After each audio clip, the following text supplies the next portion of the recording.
Hello, ladies and gentlemen. Welcome back to Telos of Tech live on Twitch. And man, a lot has happened since the last stream. So much has happened. But it's good to be back. I've been busy with lots of stuff. Thankfully, the air quality is slightly improving. We're under 100 today.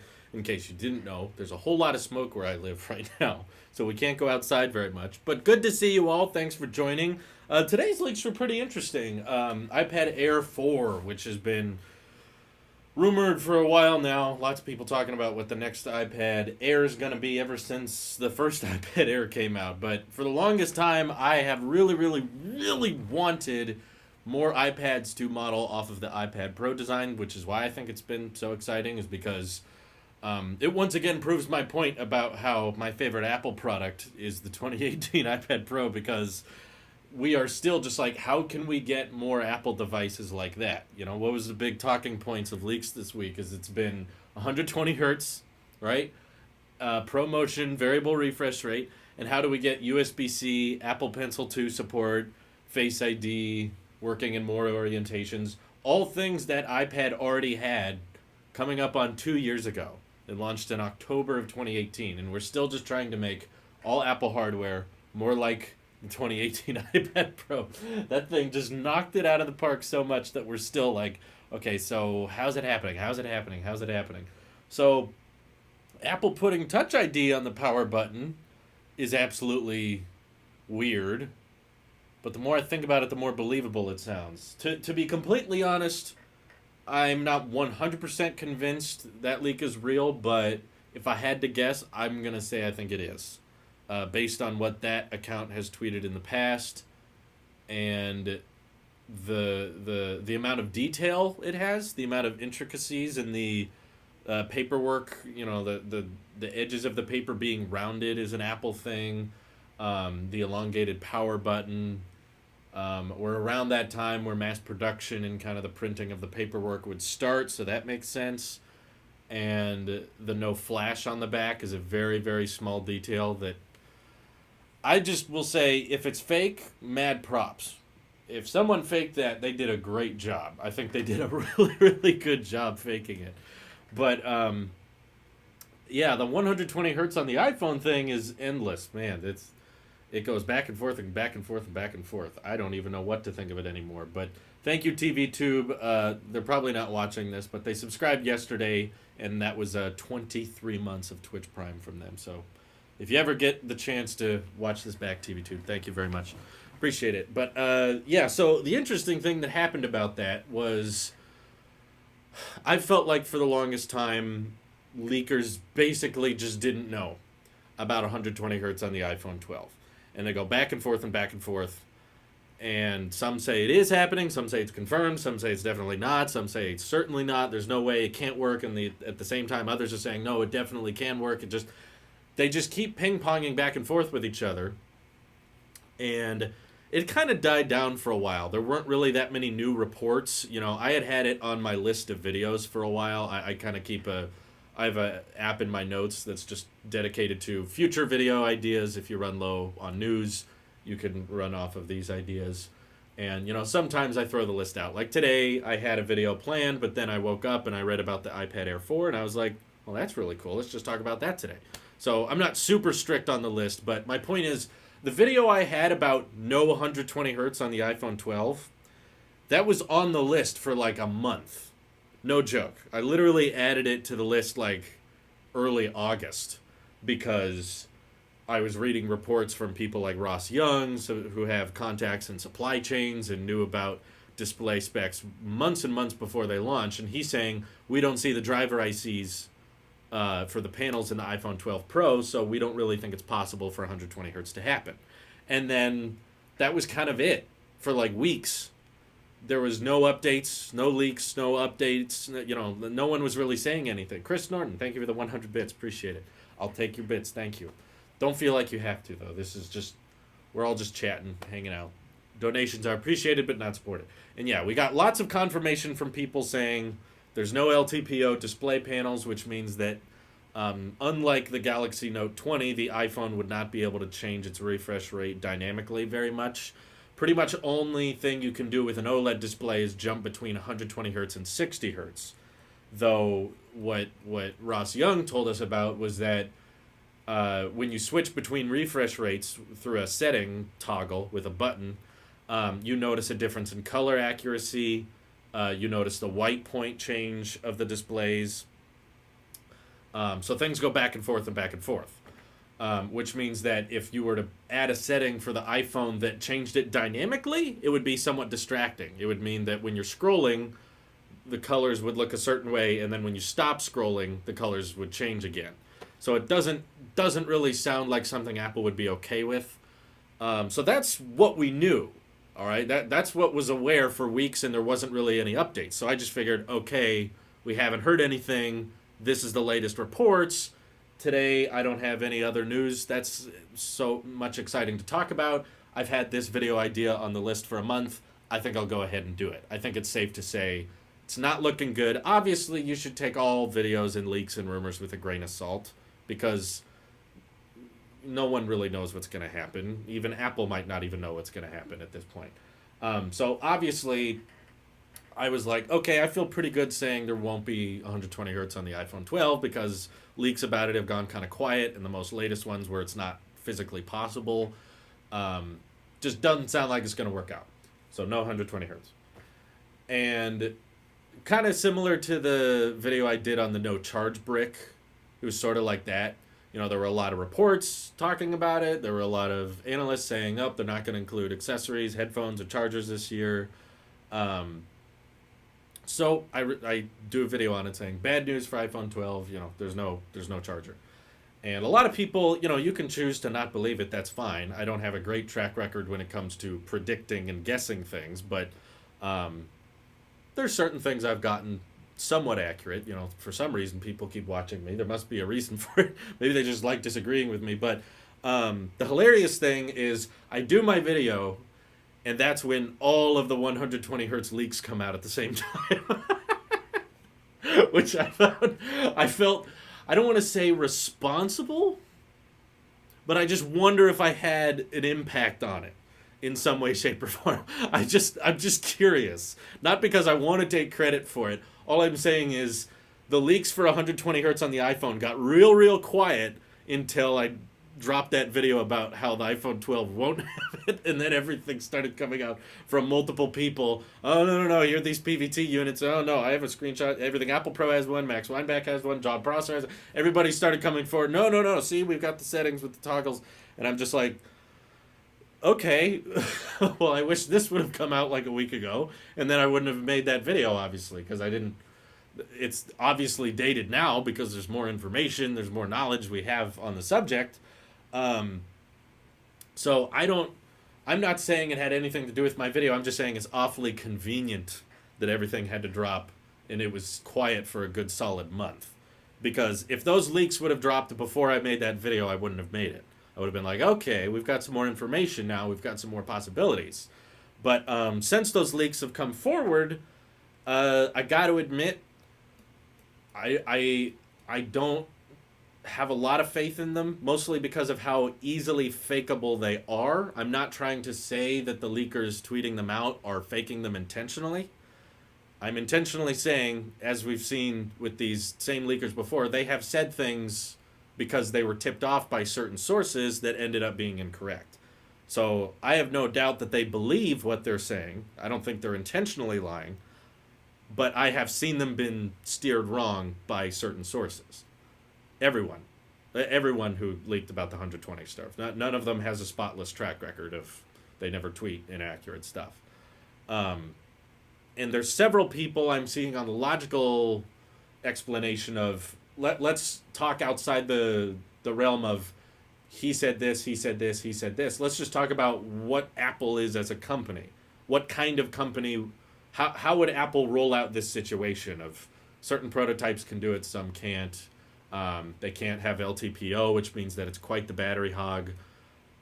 People already experience a pretty significant battery drain with the lower-end Galaxy S20 models, and they have 4,000 milliamp hour batteries or better when they turn on 120 hertz. 12 Pro Max is rumored to have 3,700 milliamp hour, and the 12 Pro even less. So is Apple the type of company to have a feature like this that you can activate in settings on the Pro Max but not the 12 Pro? Or is Apple the type of company to wait for LTPO panels and to save that feature for next year? In my opinion, Apple's the type of company to wait. Apple's the type of company that says we don't want to release that. We don't want to.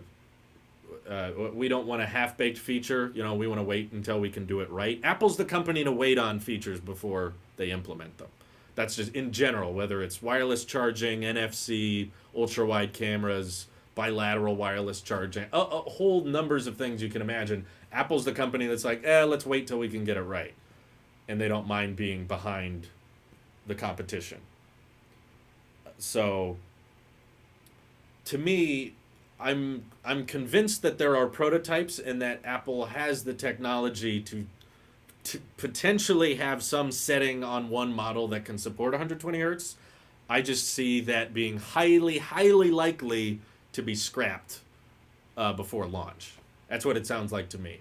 Because there's been a lot of these potential features that we've read about in prior years, and pretty much all the time they end up getting scrapped. These type of on the fence type things.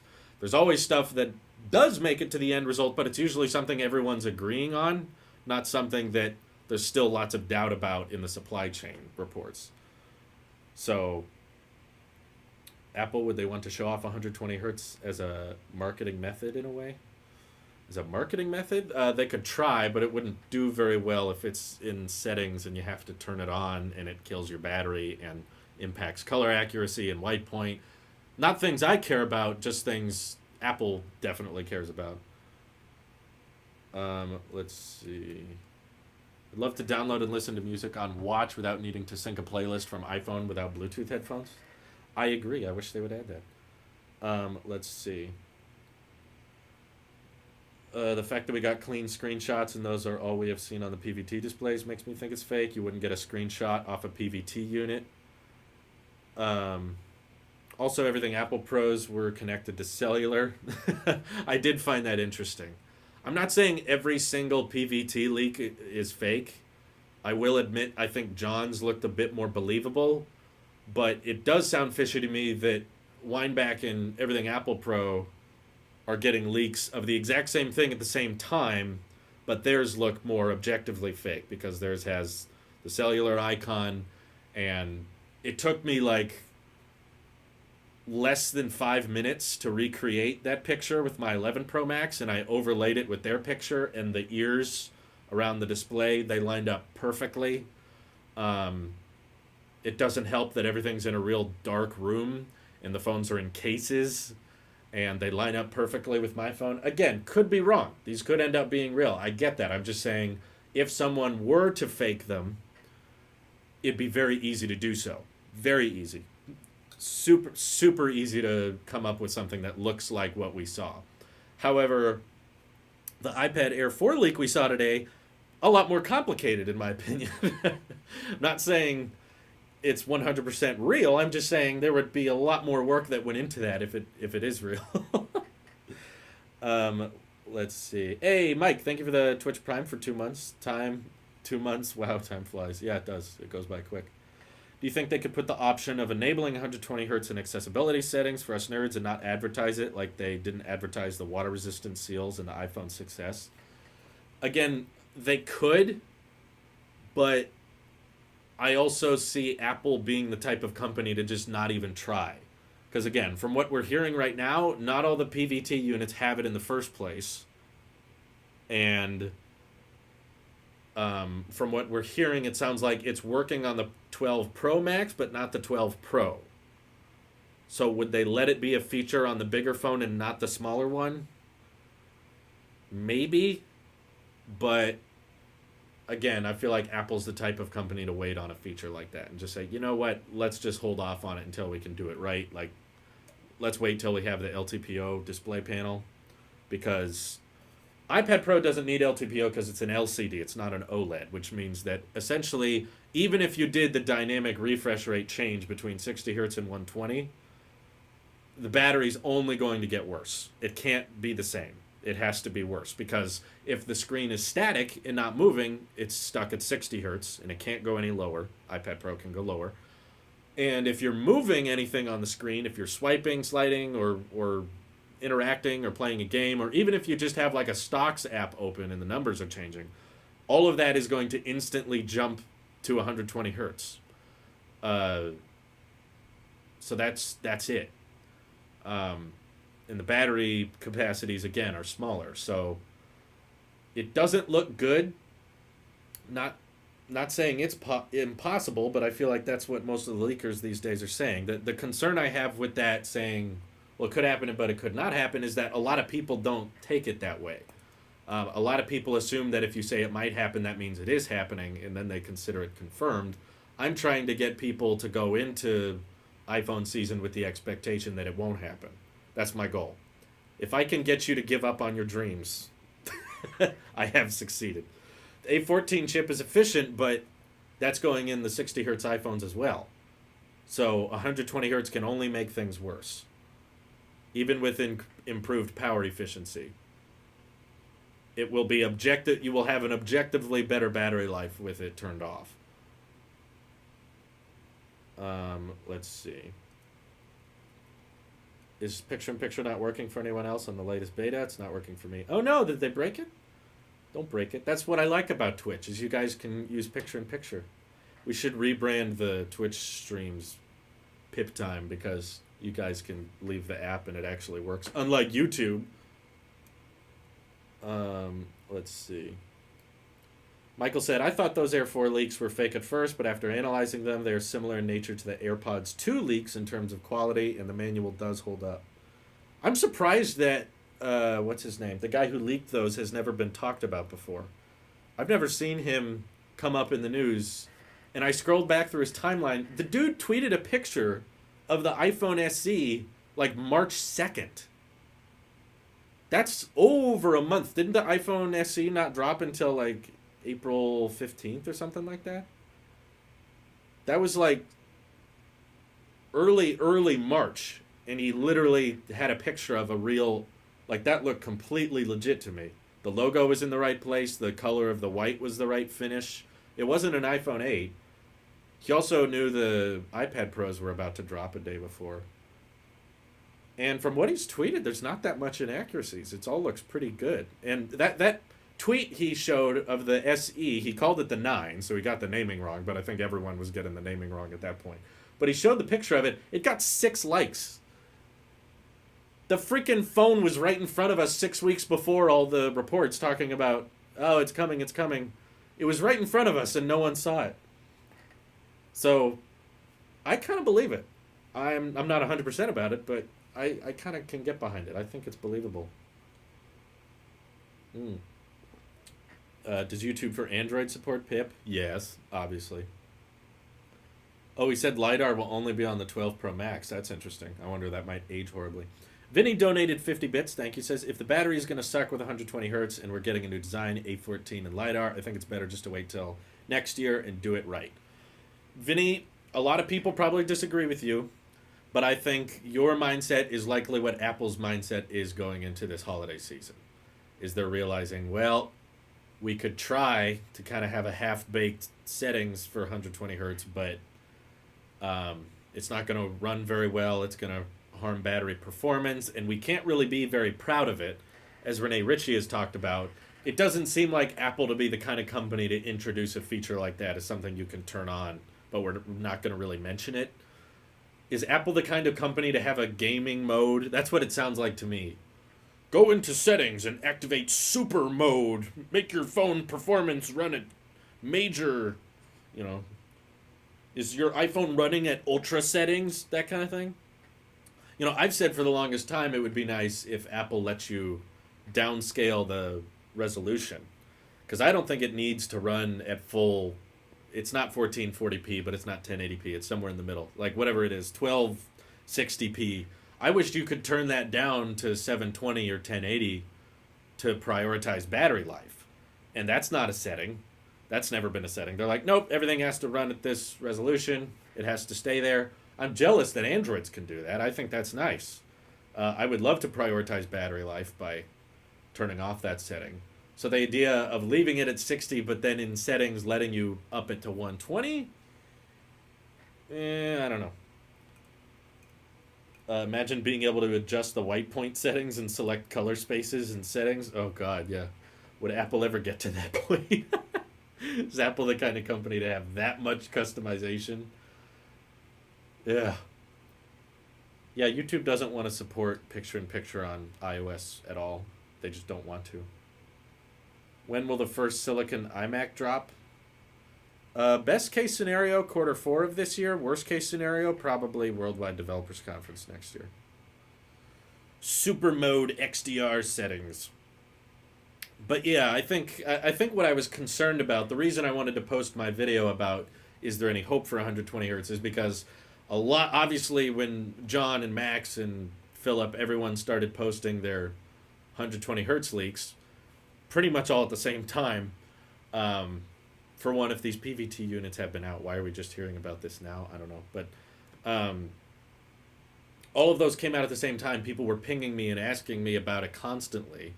I was using the Pixel just to see how, because I'm working on my review. I want to make sure I have examples with it, and I've spent some time with it. And I was like, wait, I can't check the stocks on the Pixel. So I opened Twitter. I was like, are there any good stock apps on Android? Like, Google doesn't have a first party one.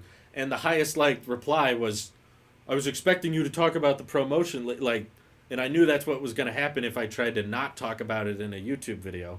Everyone was going to be like, Drew, why aren't you talking about this? So I'm like, okay, let's get this over with. They could be real, but they're not confirmation of anything. One, because they're very easy to fake. Second, because tapping a display with buttons and toggles and text is super easy to make yourself. And that's what I brought up in the video, is that it could be real. It's totally possible, but the PVT units themselves say make sure to check your device to see if it supports 120 hertz. So that in itself is proof that not even all the prototypes have them. So it's by no means confirmed coming. It also doesn't help that the video showcases a guy just turning it on once and then turning it off instantly and then leaving. It's like you didn't want to show that it was at 120 hertz. It's not so much like this Air 4 leak, which there's a lot more information to work with. Typically, yeah, we need a slow feed basically of it working. It would help a lot if they did a side by side, like here's a 60 hertz phone, here's a 120 hertz phone. We're going to slow it down. Here's the differences. See, if there was more data and more information to pull from, instead of just black room and already opened settings app, same size notch, same size bezels, and we can't make out any detail of anything. There's very little information to grab from that, and people were running with it as confirmed. It's happening. I'm like, calm down. We don't we don't know for sure. It's one more variable. It's one more factor in the debate, but it's not a confirmation of anything. So I was just trying to keep people's expectations realistic, because I've made countless videos of, hey, we saw this leak or we saw this announcement and this confirms this, and then I was wrong. So from experience of getting my hopes up and then being let down, I try to get people's expectations realistic. Let's see. MacBook would be the Apple Silicon Mac. Yeah, the MacBook will be the first Apple Silicon Mac, but someone was asking earlier what the first ARM iMac was, or they phrased it somewhere like that. I can't find it now. They were asking when the first ARM iMac would come out, so not Mac in general. Let's see. The claimed leaks about no charging plugs and earpieces in the iPhone boxes have been quiet lately, but I believe it will still happen. Yeah, I actually did see something about it today. I think another analyst or something said that the iPhone 12 might be more expensive than the iPhone 11, and it won't come with accessories. So I think there was another confirmation of it today. Not confirmation. That's not the right word. People throw around the term confirmed way too much. Confirmed means it's for sure happening, and that's not what these leaks pointed to.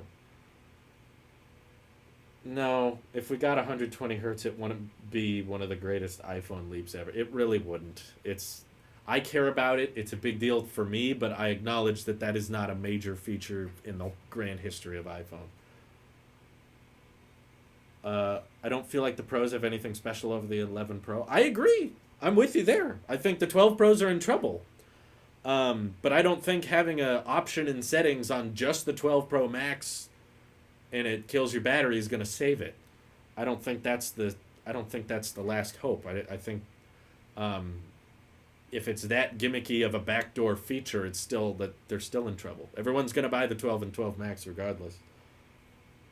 Let's see. Will you buy the ARM MacBook Pro and review it? Probably, yeah. I'm planning on it. I'm excited to see it. I'm hoping that it actually has some design changes. I'm kind of not interested if all they really do is the exact same MacBook Pro we have today, except it now has Apple Silicon inside it. I would be like, okay. That's not as interesting, but hopefully there's some actual design changes that are noticeable. Let's see. Would you be in favor of an iMac Studio with a touchscreen and Apple Pencil support for artists and CAD?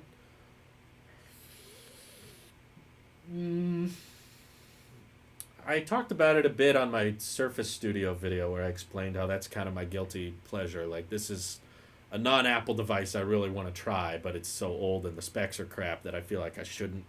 But yeah, I think it'd be kind of interesting. I don't know if I'm into the idea of Mac OS being optimized for touch. I feel like I would almost prefer if when you switched it into touchscreen mode and you swiveled it down, it would just boot into iPad OS. And it would be an Apple piece of hardware that can run two operating systems, not try to make Mac OS into a touch-friendly operating system. Because I feel like that could be a slippery slope.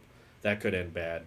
Because I like a keyboard and mouse optimized interface. And when you try to start merging the two, I'm not in favor of using an iMac touchscreen when it's upright, like my iMac is right there. I have no desire to reach out and touch the screen when it's in that position. If there was a way to swivel it downward and lay it flat, then that would be a little bit different. That could be cool. But, yeah, not super on board with it. Let's see. iMac Studio is a cool idea, but I'm afraid the prices might be the Mac Pro levels. That's true. The Surface Studio is kind of expensive. So if Apple made something like that, it would probably be just as expensive or more, which would not be good. So I likely wouldn't end up buying it. Let's see. What do you think? Will the new iPads be available for purchase on launch day, or do you think we will have to wait a few weeks like the iPhones? MedXM4, I think that the iPads are going to come out as a website refresh potentially in the next couple weeks. At least that's what John has been tweeting out, which he's got a lot of website launches correct in the past. I'll give him that. So when it comes to the launch of the MacBook Pro, he gave us a heads up for the iMac launch. He got the iPhone SE launch date right. Site refreshes he's very, very good at. So when he says this is going to be a site refresh on September 7th, I think it's fairly likely. And there's also new iPads being registered in the Eurasian database, which is always evident that there's about to be a site refresh. So yeah, I could see no iPads at the iPhone event because we're going to get all of this year's iPads as a site refresh early September. That sounds believable to me. I could get behind that.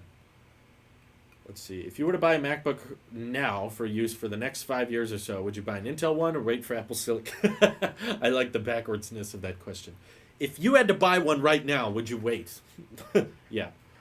I have a decent Mac that can handle my day-to-day operations, so I would wait. If you don't have a machine that can handle work or school, whatever you need it for right now, fine. Buy a Mac, but buy an Intel Mac, it's fine. But if you can't afford to wait and your machine for work or school works, it's doing fine, you're just ready for an upgrade, then wait. That's where I am right now. I was planning on buying a new Mac this year. That was kind of the goal going into. Actually, it's been my goal for a while. At the beginning of 2019, I was like, "Oh, I'm really excited for this Mac Pro. It sounds kind of cool, and I'll be able to get really, really good performance, but I can use my own monitor." So my thought process going into 2019, stupid me, was like, "Oh, I'll be able to get great performance per dollar. I'll get the Mac Pro when it comes out because it must be cheaper than the iMac Pro, right?" No, that's not happening. So Mac Pro came out obviously, and it started at 6 grand and went up to 50 grand. So I was like, okay, no, that's not what I wanted. That's not what I thought was going to happen. So I was like, you know what? I think I'd rather just wait for this rumored MacBook Pro we were hearing about, the 16-inch one. I was like, you know what? I think I'll wait on that, or I'll wait to update and get a really solid MacBook. And I wasn't exactly in the proper time. We were putting a lot of money towards the house back when the 16-inch MacBook Pro came out, so I wasn't spending a ton of money on tech at the time. I was just like, every dollar we had, we were going to pour into our mortgage. Because the iMac Pro wasn't in bad scenario. I just felt like as a YouTuber and a tech guy, I should be updating my stuff. So I was like, okay, I'll come back around on the 16-inch MacBook Pro eventually. Um, but I wanted to wait for it to get site refresh. I wanted it to get the new 10th generation Intel processors and for it to have Wi-Fi 6 and that kind of thing. I was waiting for another spec boost because um, obviously earlier this year we paid off the house, so we didn't have to worry about throwing all that money. But then obviously Worldwide Developers Conference, quadruple UDC happened. It's like, okay, Apple Silicon's going to happen over the next 2 years. And this new iMac rumor with the iPad Pro like design, I was like, okay, now that sounds really cool. So I'm in this perpetual cycle of waiting for the next thing, waiting for the next thing, waiting for the next thing. I could be waiting forever. I get that. But the good news is my iMac Pro is doing fine. It's not hurting. It's not in a. Actually, they just updated Final Cut on the Mac, and it looks a little different now. It's behaving. I think they might have improved performance of it a little bit because, in my opinion, it's running a little better than before. So, I'm having a good time with the iMac Pro. It's not like I'm in desperate need to replace it. Uh, if I was, it'd be a different story. If the iMac Pro blew up or its processor was fried or I lost it and it just wouldn't turn on and Apple couldn't fix it. I don't know. Circumstances could change, but at this point, I don't mind waiting until the Apple Silicon iMac because I feel like there's a decent chance people with the Intel Macs are going to get, you know, they're going to feel like they missed out once Apple Silicon comes out and the performance is way better. Because I don't think Apple is switching to their own silicon for comparable performance. I think the whole reason they're switching is because it's going to be way better. So, that's my guess. Let's see. My grandma has a PC that has a touchscreen and it sits upright like an iMac. I don't understand that design at all. Yeah, I don't either. I know a few people that have computers like that. I haven't seen those people recently, but growing up, I would see it in a few people's houses, and I never understood the point of it. What model Apple Watch Series 6 would you get? It sounds like Series 6 is going to be pretty boring. If what I know about it is true, it's going to be just no Force Touch and a better battery life, which my current Apple Watch lasts me 2 days as it is. So I would skip it if that's pretty much it. I don't really care for blood glucose monitoring or blood oxygen level monitoring. It's not of big importance to me. I didn't get the Series 4 because of the ECG. That wasn't the point. I got it because it looked cool and it looked way better than the Series 3. So I appreciated the aesthetic change to it. Whereas if the Series 6 just looks like the Series 4 and 5, I'll probably buy one to review, but that's it. If I do buy one, maybe I'll get titanium again. Well, I got titanium last year. I kind of like the look of the aluminum ones. I think the aluminum ones look pretty clean. I just don't like that the glass is not sapphire, so it can scratch really easily. So yeah, I'm not crazy about the Series 6. Sounds like that's also going to be a site refresh, which could come out in the next couple weeks. The camera will be the main factor for people that want the Pro like it is now. Yeah, I think camera's probably the biggest factor, but you also have to admit there's better, bigger reasons to go with the Pros right now than the 12 Pros. Like, for one, the Pros come in two different sizes, and the iPhone 11 only comes in one size. Whereas now, this year, iPhone 12 will come in two sizes, and the 12 Pro will also come in two sizes. But one of those sizes is not exclusive, because if you just want a 6.1-inch iPhone, you can go with the 12 Max and save yourself a whole lot of money. And they all have OLED now, so OLED used to be somewhat of a decent selling point for people to go with the Pro. Now that selling point's being taken away. So I guess they'll have the telephoto lens and LiDAR if you care about that, but that's about it. iPad Air 4 will cannibalize the Pros for sure. Maybe the Pro will be updated at the same time. I don't think it will if it doesn't have Face ID. I think that would turn off a lot of people. I ran a poll on that. I haven't looked at the results recently, but let me check. I grab one of these Androids here. Um, no, a lot of people said they would still buy it anyway. Um, but I feel like that's a big enough difference between iPads that it wouldn't necessarily butcher the iPad Pro sales. If you could save $300, but you lose Face ID. Let's see.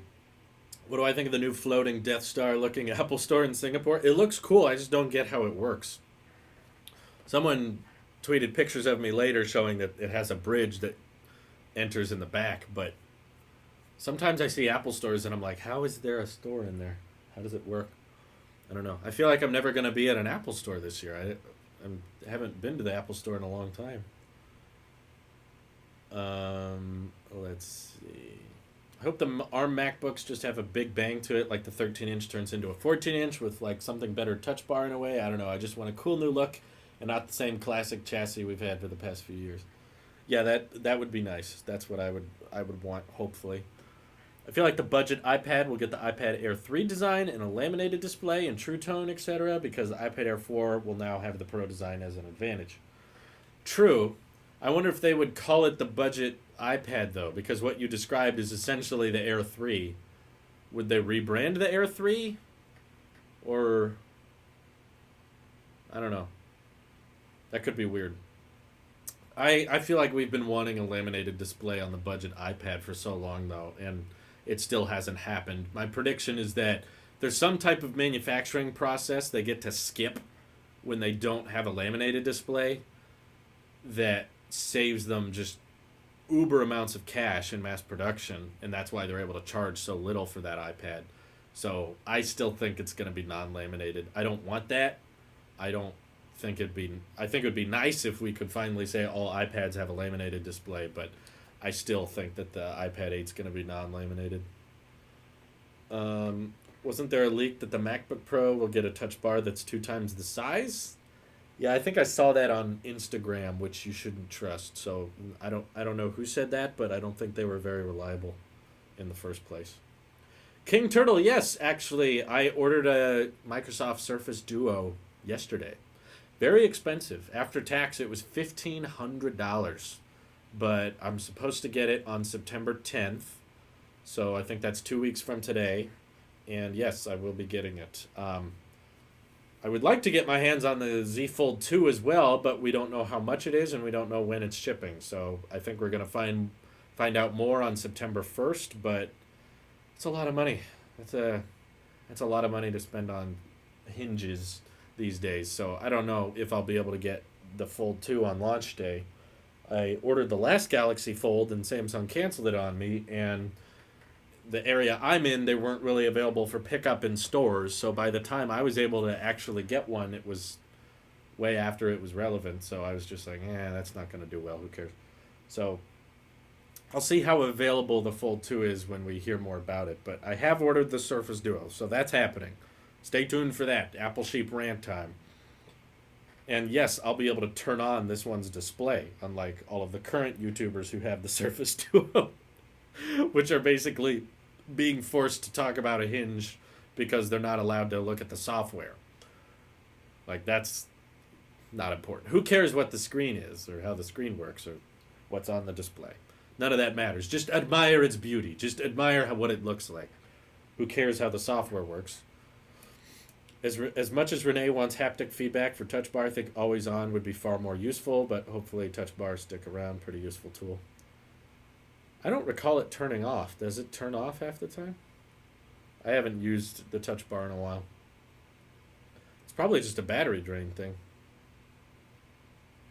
Haptic feedback would be nice too. I agree. That would be kind of cool. Oh yeah, we got another Samsung event. I'm debating if I should film my reaction to it because the last one was so cringy and hilarious that it might be really, really funny to Obviously, I won't be able to show the event on the screen anymore because of Twitch copyright strikes, but I could just show my face and you guys can watch Samsung on a different screen. Yeah, I don't get why the Duo is made of glass either. That confused me. It doesn't have wireless charging, and their goal with it is to make it lightweight and, easy to hold. I don't get it. Why did they make it out of glass exactly? What's the benefit of glass? They should have made it out of metal. Yeah, I think if you're not going to have wireless charging, I guess I agree with you there. They're allowed to look at the software, they just can't show us. Yeah, why? That's a weird requirement in general. That's a weird... Typically, if a company says not to show something, it's for a good reason. They just wanted all the YouTubers to talk about how beautiful the design is. A premium feel? They should have worked on the bezels then. Because those bezels don't give me a premium feeling. Bugs or lack of support? Then don't send out the units. If there's bugs or lack of supports, why are you asking people to talk about it? Apple doesn't do that when they send out review units early. They're not like, okay, don't show the screen. There could be bugs. They probably made the Duo out of glass, so it's more of a premium product. The premium products have NFC, Microsoft. Premium products have more than one camera. Premium products have better processors than the Snapdragon 855. You can't make developers support the new form factor. Sounds like there's a problem with the product in the first place. So we're just not going to talk about the software? Because that's kind of important. Okay, you can show the iPhone 12 early, but don't show 120 hertz.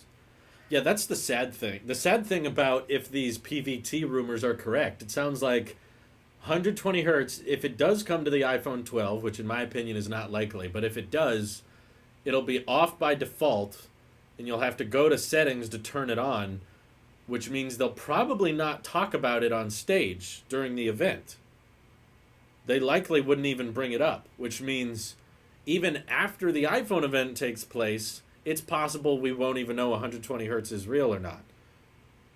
We might not even know until people actually get their hands on one and start opening the settings and playing with it.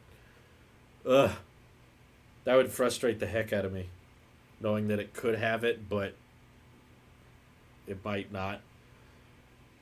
I feel like the current software of the Duo is a Pixel Slate 2.0 with the lag, and they are making the YouTubers wait for an update. In my opinion, if the software isn't ready, you just shouldn't send out the units. Don't talk about it. Like, it's just admiring the look of something without the functionality of it. Why is there another Samsung event? I don't know, to be honest. I thought that they kind of talked about the Fold 2 at the last Unpacked event. And it was kind of, we got it. We're like, okay, those are the specs, that's the design. And then they said pricing and availability coming on September 1st. I took that as like a website refresh. I took that as on September 1st, Samsung will make a blog post that says, all right, Z Fold 2 is $2,000 and shipping starts in 2 weeks or something like that. Why do they need a whole nother event? Why are they calling it Unpacked Part 2? And, yeah, I don't know.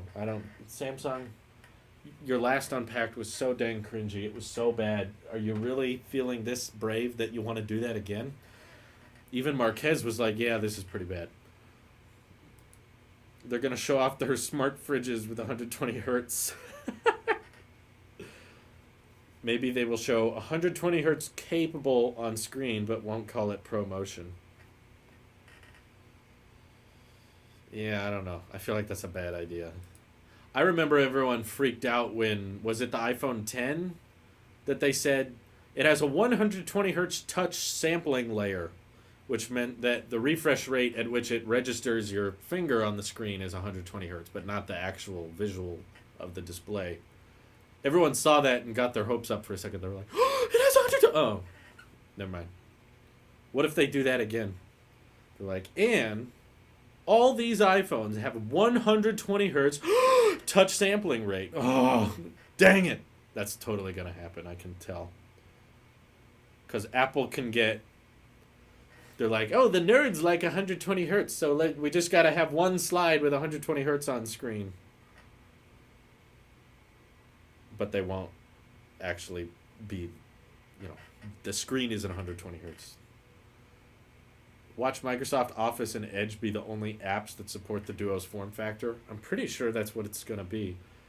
From the get-go, I'm already kind of annoyed because when I ordered the Surface Duo, it had, by the way, another fun fact. I think from the beginning, Microsoft said the Surface Duo was shipping on September 10th, right? Isn't that when they said it was coming out? When deliveries were going to start? Well, I was by no means first in line. It took me, I think, a solid week or two before I ordered one. And when I ordered one, it still said estimated delivery is September 10th. So, I don't think they're selling like hotcakes, is my guess, because ship times have not changed in the past couple weeks, unless I'm remembering wrong. Maybe I'm incorrect there. But from the checkout page, it was like, do you want a SIM card in it or do you want it unlocked, SIM free? Obviously, I did SIM free. And then it was like, what storage configuration do you want, 128 or 256? And I clicked 128. And then it was like, would you like to add Microsoft Office 365 for $50? Like, they were still upcharging. It's not like if you spend $1,400 on the Surface Duo, they give you a month of Office or something like that. No, they're still charging you for those Office apps, even when you spend $1,500 on their phone. Like, even Apple, you can buy a $300 iPad, and they'll give you TV Plus free for a year. I get that TV Plus is $5, and Office is probably much more than that, but still, $1,500 is also a lot more than the $300 iPad. I also have a feeling the Duo is going to be a failed product. I don't think the Duo is going to go very well. That's my guess. Do you think night mode will be available on the ultra-wide on the regular iPhone 12? I think so, yeah. That sounds like a noticeable expected camera upgrade year after year. Now you can do night mode shots on the ultra-wide. That's like a little year-over-year camera upgrade that I could see happening. Can't wait until 2023 when the Surface Neo drops for $3,000 at 128 gigs.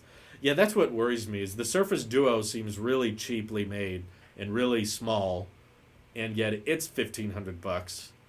So how much is that Neo gonna cost? Ooh. Yeah, I don't know. I feel like products like that have potential but get rushed and ruined. Yeah, it feels like the R&D department just trying to make a profit. They're just like, well, we've been working on it for a while, so let's just start shipping them out. Like, without thinking it through, being like, is this a good idea? Should we be releasing this? And I think that's okay. I feel like a lot of people are quick to defend and quick to argue that, no, it's interesting. Products can try to be different. And it's like, yeah, you can try to be different, but if you're starting to ask for people's money, then you're asking for judgment. You're asking for opinions. You're asking for, is this product worth it or not? That's what happens when you start charging people for things. So, yeah, you can't help but judge it. And I don't consider it a beta product or a first generation. People write off just bad products like that all the time. Well, it's the first generation, it's early. Everyone's assumption is, it'll get cheaper, it'll get better with time. Not always. Sometimes it's just bad. Sometimes we just need to be honest and just say, you know what? This isn't good, and you shouldn't buy it, and that's it. If Microsoft made one that was cheaper and better built with better specs, and there were some decent use cases we could get out of it, then that would be a different story. But until that day comes, yeah, I'm going to criticize a product if I think it's stupid. I don't care if it's first generation or it's a beta product. It's not a beta product if you're selling it. You're mass producing it, you're putting it in a box, you're asking for money for it. It's not a beta anymore. That's not a prototype. That's full-on consumer hardware. So, I got a stand. How many of you got the stand notification just now? Yeah, I have to agree. Let's see. Remember the screen at the iPhone 11 event that showed that it had a U2 wideband chip? I thought it was U1. Well, they could do some things like that and say it has 120 hertz in a little square. Yeah, I just mean they could do that with touch sampling. They could say 120 hertz touch sampling in a little square, and that gets everyone excited, and then we get a bunch of people confused. Hey, it has 120 hertz, and then it doesn't. But if it's an option in settings, yeah, it would probably show up as a little square. The display goes up to 120 hertz if you're willing to kill the battery. Not exactly the same thing as saying the iPad has a 120 hertz display, which is like you boot it up and it's running at 120 hertz. Most people use it as 120 hertz. U2 is the band, U1 is the chip, which means someday Apple will probably get sued by U2, but that day is not today. Didn't they give away U2 music once, though? So they're good. They're fair. They're even. They probably paid U2 a bunch for that. The first iPhone had a better user experience than any folding phone since you could actually touch it without destroying the screen. Yeah. The funny thing is, a lot of the time when there's a new generation product, a new era, people love comparing it to the first iPhone. But the thing is, Apple released that. This is going to sound very Apple sheepy and very biased, but it's kind of true. When Apple releases something, they're the type of company that's going to keep it around for a long time and keep supporting it and providing updates. Like, Apple is not like Google where they release a million things a year and then kill most of them off when they don't work out. Samsung is also the type of company to release dozens of phones a year and discontinue phones and you don't even know about it, or introduce new phones and give up on certain design trends, whether it's the iris scanner, the curved edge displays, the Bixby button, the headphone jack, all kinds of stuff that they do one year and then give up on the next and change their mind later on, because they realized there wasn't much money to be made there and there wasn't much demand there. So could that happen with foldables one day? Absolutely. It seems like I don't know where Samsung goes from the Fold 2. I feel like that's kind of a legitimate question we have to ask ourselves. Okay, the Fold 2 is going to come out. It's probably going to be over $2,000. That's a general guess. If it ends up being $19.99, then it's over $2,000 with tax. Okay, so it's expensive. The bezels are thin. It's got 120 hertz. It's got 5G. It's got the latest generation specs. It's got a great camera. Okay, people don't buy into it. Very low demand. Now what? What does Samsung do the following year? You can't do the 5G argument. Well, this one has. The last one had 5G. This one's thinner. We added a pen. No, we can't add a pen because that'll break the screen. Never mind. You know what I mean? Like, what can they do with it? Like, they've already kind of peaked in the foldable market very early. Fold 3 with curved edges and 4 cameras. 6G. Yeah, they keep adding the cellular connectivity. So next year they'll be like, this one has the Snapdragon 875. All right. Is it cheaper? No, not really. Maybe they're able to shave a couple $100 off it. Even then, way too expensive, way more pricey than what most people are willing to spend on foldables. And I think there's a consensus I've discovered. I'll talk more about this when we review the Surface Duo, but I kind of already have this opinion on it before I've even bought it. I have come to the conclusion, all right? Hot take time, everybody. Get ready. This is Drew's big fact realization time. Hinges are expensive, all right? If your phone has a hinge on it, it's going to be pricey. Because hinges, for some reason, I don't know why, they shouldn't be. Hinges are really, really, really complicated and add a whole bunch of complexity to a device. Maybe it's not so much the hinge as it is making electronics that can communicate between the hinge. But literally no aspect of the Surface Duo, no spec is outstanding. Every everything they put in that thing is really, really last year's tech. It's really, really cheap materials. The displays are just OLED 60 hertz with big bezels, so they're not even trying to push the pixels to the edge of the device, which costs more money. They didn't do that. There's no NFC. There's no water resistance. There's no stereo speakers. It's a very small battery, 3,500 milliamp hours for a 8-inch display. There's only one camera. Not even just like saying, the Pixel 4a has one camera on the back. No, literally. Only one camera for the front and the back that you have to swivel between.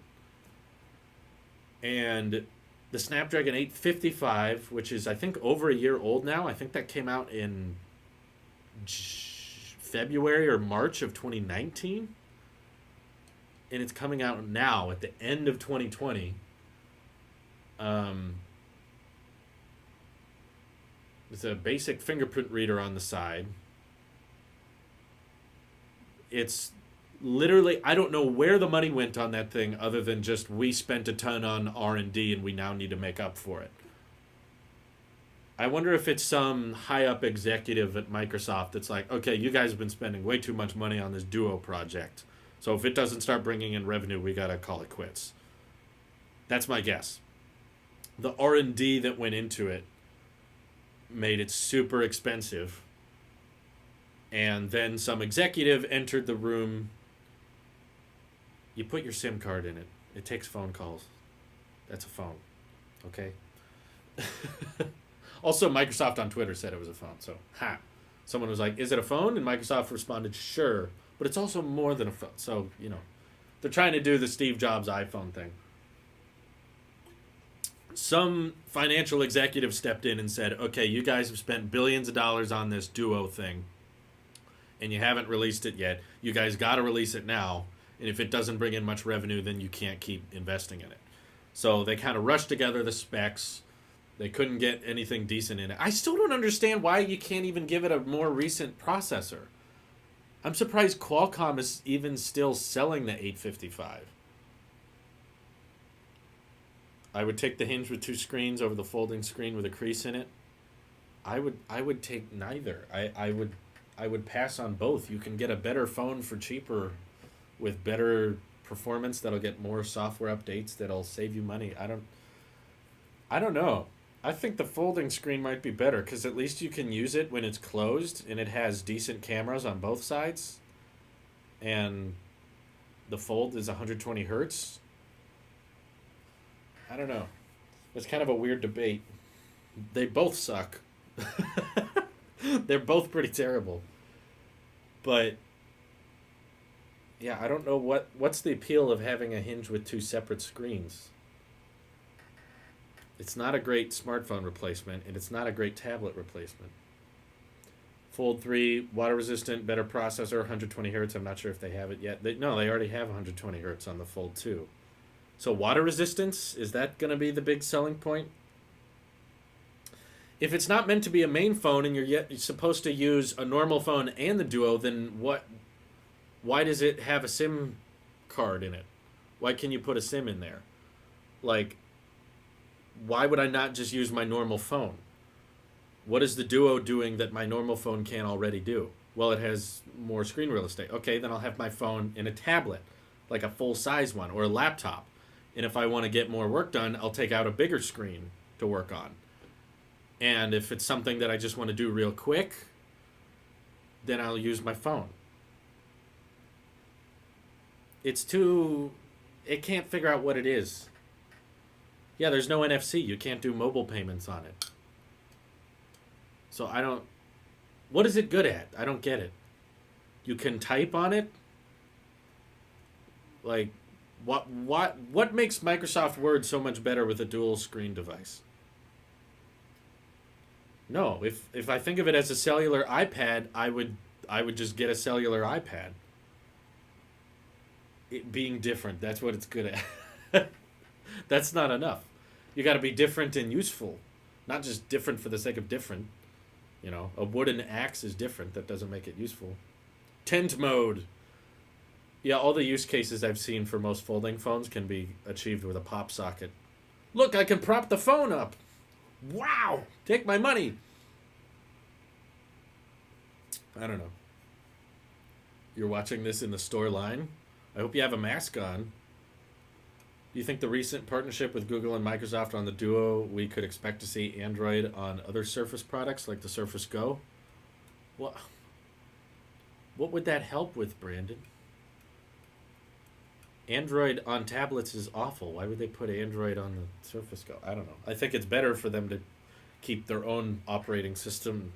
The only reason they used Android on the Duo is because they know Windows Mobile failed and Windows doesn't work well on smartphones, so they needed something else.